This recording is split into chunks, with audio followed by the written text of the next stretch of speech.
PVM in OSRS is more accessible than ever. There have been so many massive additions to the game that make your transition from a lowly noob to a top tier boss killer a pretty seamless journey, as long as you know which bosses you should be killing to learn all of the skills you need before diving into the tougher stuff. Don't let the weirdos that talk about endgame content like it's some kind of unachievable superhuman feat fool you.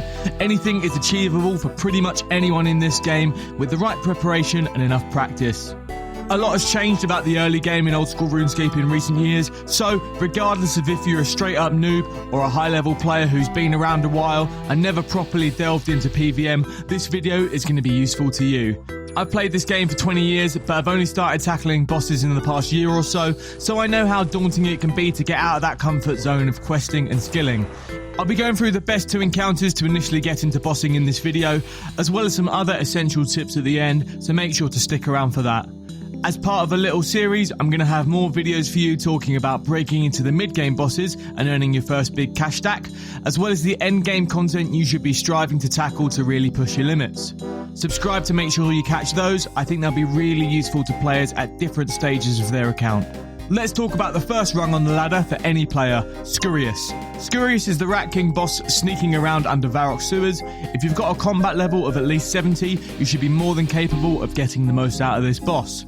You can fight him in a public instance as a group, which is awesome if you're playing with friends as a main or as a group Iron Man, or if you're just learning. However, the solo instance is where he really shines and you can sink your teeth into mastering some of OSRS's most essential mechanics.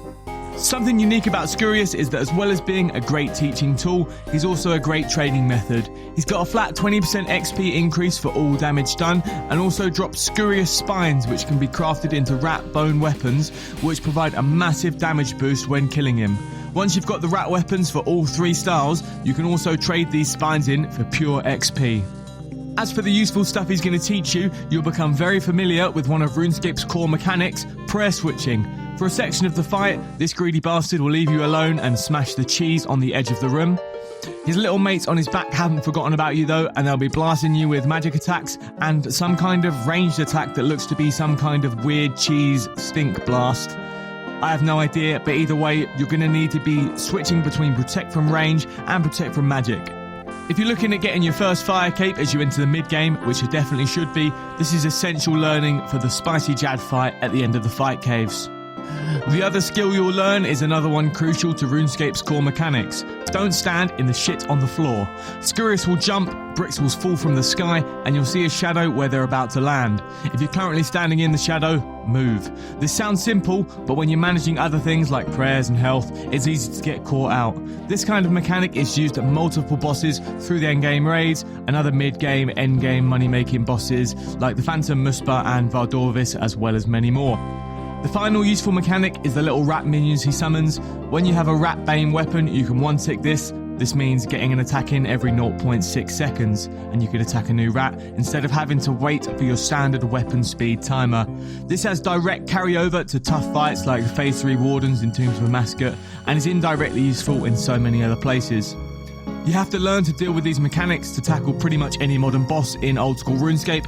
Scurrius is a great place to do this, as the consequences are pretty low if you mess up, taking a little bit of damage instead of getting absolutely spanked by nasty one-shot kills. The next boss we'll tackle is Amoxliatl. She's quite hidden away in Varlamore and requires the Heart of Darkness to be completed before you can take her on, but she's just as useful as Scurrius in learning some essential skills. One of my favourite things about this boss is the pendant and tears she drops. The pendant can be charged with the tears to allow you to teleport just outside the boss arena, really useful as it's in a pretty remote corner of the world. If you didn't get enough of dodging the shit on the floor during the Scurrius fight, you will now. This is really going to hammer home that essential skill. The main difference between this fight and the prior one is that instead of the bricks falling in random locations, this time Amoxliatl will spawn pools of icy water. Most of these will be random, but one is guaranteed to be on your player's current spot. This is obviously useful from a perspective of practicing movement and pathing mechanics around the other pools of ice, but it's also great for getting to grips with the concept that RuneScape is a rhythm game in disguise and learning to get into the rhythm of the fight. If you watch any of my full boss guides with the live commentary, I'll also go through the rhythm of the fight. I've got a full video on both of these bosses, so they're worth checking out if you're feeling encouraged to give them a go.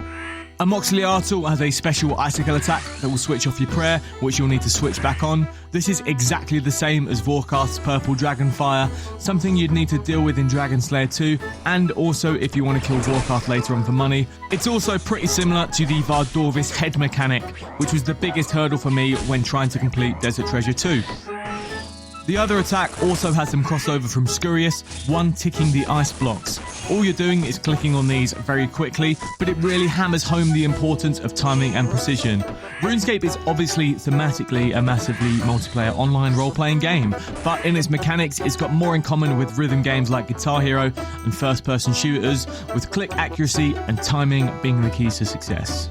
If you've made it this far, please like, comment and subscribe. Every bit of engagement boosts me in the algorithm and helps my videos reach more people who are going to find them useful. Next, I'm not going to be talking about one particular boss, it's more about bosses to avoid.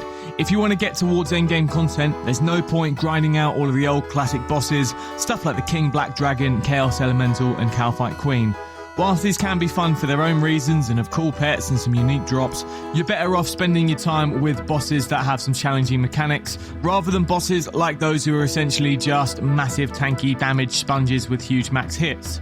Come back to these guys when you've got big stats and epic gear yourself, otherwise I promise you will end up very frustrated. When I first started my PVM journey, I tried to kill the Cowfight Queen in full Varrock and was getting one kill every 10 minutes. I was not having fun. The other thing to avoid is worrying too much about costs and profit. When learning a new boss, you will die and lose money initially.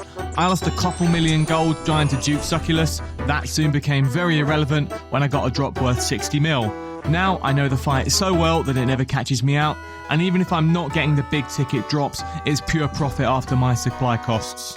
I'll be showing you all the best bosses like this to earn that first big cash stack and get those essential gear upgrades in my next video, so make sure to come back next time if you're at that stage of your account or want to know what you've got to look forward to. If you've got anything you'd like to hear my thoughts on, make sure to let me know in the comment section below. I usually make a lot of boss guides, but I've kind of reached a point where I'm making guides faster than I can learn new bosses. If you've watched a few of my videos and see guys that need a refresh, let me know that too. I hope you found this all very helpful on your old school RuneScape journey. OSRS is a massive game with so many options. The goal with my channel is to make it as simple as possible for you without trying to funnel you all down some mega sweaty optimized route. Yes, I've just told you to kill certain bosses and not others, but play the way you want to play. I'm just giving you the advice I wish I had. I'm not your boss. Anyway, that's all from me. Thanks for sticking around. I'll see you next time.